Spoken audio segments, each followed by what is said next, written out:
എന്നും എന്തെങ്കിലും വെറൈറ്റി മീൻ മേടിക്കണം എന്ന് വിചാരിച്ചിട്ടാണ് പോവുക. പക്ഷേ തുള്ളി കളിച്ച് പോകണം വെറുതെ ആയിരിക്കും. ഇന്നും കുഞ്ഞനയിലും പിന്നെ ഈ നെത്തോലി മാത്രമേ ഉള്ളൂ കേട്ടോ ചൂടാ. അപ്പോൾ പിന്നെ വിചാരിച്ചു അത് രണ്ടും കൂടി മിക്സാക്കി മേടിക്കാൻ വിചാരിച്ചിട്ട് രണ്ടും കൂടി മിക്സാക്കി മേടിച്ചിട്ട് എല്ലാം നന്നാക്കി എടുത്ത് നല്ല പോലെ ഉപ്പൊക്കെ ഇട്ട് തിരുമ്പി കഴുകി വൃത്തിയാക്കി എടുത്തേ.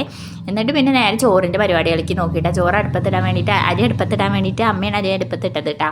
ഉപ്പേരി എന്തുണ്ടാക്കുന്നു ആലോചിക്കേണ്ട ആവശ്യമില്ല കേട്ടോ. അവിടെ ഒരു ഓമ ഉള്ളത് കൊണ്ട് തന്നെ എന്ന് നോക്കിയാലും ഓമ തന്നെയാണ് ഉണ്ടാവും. ഓമക്കായ കൊണ്ട് തന്നെ എന്തെങ്കിലും ഐറ്റംസ് ഉണ്ടാക്കുക ചെയ്യാം കേട്ടോ. ഓമക്കായ പയറിട്ടിട്ടോ അങ്ങനെ എന്തെങ്കിലും ഉണ്ടാക്കും.